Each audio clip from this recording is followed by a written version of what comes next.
আসসালামু আলাইকুম। আমি এখন ইব্রাহিমাবাদ রেল স্টেশনের ঠিক সামনে দাঁড়িয়ে আছি। আমরা যমুনা সেতু পার হয়ে আসলাম। যমুনা সেতু পার হয়ে এসে ঠিক কিছুটা দূর এই স্টেশনটা, 5 থেকে 6 মাস আগে এখানে এই স্টেশনটা উদ্বোধন হয়েছে।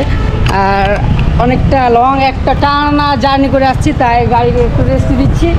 গাড়ির ইঞ্জিনের অবস্থা তো খুবই খারাপ। এখানে এসে আমরা প্রায় 10 থেকে 15 মিনিট মতো ওয়েট করলাম এবং ইঞ্জিনটা একটু ঠান্ডা করে নিলাম। এখানে এসে আমার এক ফ্রেন্ডের ভাইয়ের সাথে দেখা হয়ে গেলো। এক ভাইয়ের সাথে যে দেখতে পাচ্ছেন, তার সাথে কিছুটা সময় কাটালাম। আর আরেকটা বিষয়, আমরা চাপায়ের মানুষে অনেক গর্বিত মনে করছি, তার কারণ আমরা রাস্তায় আসার সময় আমাদেরকে বেশ কয়েক জায়গায় আটকাইছে সার্জেনে। তার মাঝখানে নাটোরে ধরছিল আমাদেরকে, ওখানে কাগজ পাতি যা পেপার ছিল সব কিছু দেখাচ্ছে। আমরা বলছি, আমাদেরকে ফার্স্ট টাইম জিজ্ঞেস করলো যে ভাই কোথায় যাবেন। আমরা বললাম ঢাকা যাবো। বলছে আসছেন কোথা থেকে? আসছি কানসার থেকে, কানসার চাপাই। ওরা শুনে তো অবাক যে কানসার চাপাই থেকে আসছে এত দূর, আবার যাবেন ঢাকায়। আর আমরা তো যাচ্ছি ঢাকায়, ঢাকা থেকে যাবো কক্সবাজার। এখানে শুনে ওরা তো অবাক যে ওখান থেকে এতটা দূরে আছে, ঢাকায় আসছে। তাহলে কক্সবাজার শুনলে তো ওরা একদম টোটালি অবাক হয়ে যেত।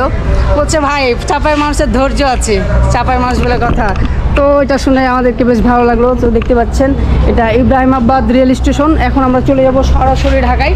এখন এখান থেকে প্রায় এখনও 85 কিলোমিটার ঢাকা গাজীপুরে যাব। ওখানে আমার কয়েকটা ফ্রেন্ড আছে, ওখানে যে রেস্ট নেব। তারপর বিকালে দেখবো যে আসলে আমাদের কক্সবাজার যাওয়া যাবে কি না। তার কারণ গাড়ির অবস্থা খুব একটা ভালো না, ইঞ্জিন প্রচণ্ডভাবে হিট হয়ে গেছে। তা না মনে করেন প্রায় 280 কিলোমিটার জার্নি করে আসলাম, একবারও দাঁড়ায়নি। আমরা নাটোরে না, ওই জায়গার নাম কি এটা,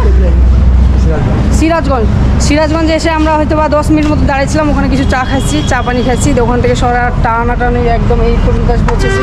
সো এখন চলে যাবো লং জার্নি। ঠিক আছে, সবাই ভালো থাকেন, আল্লাহ হাফেজ।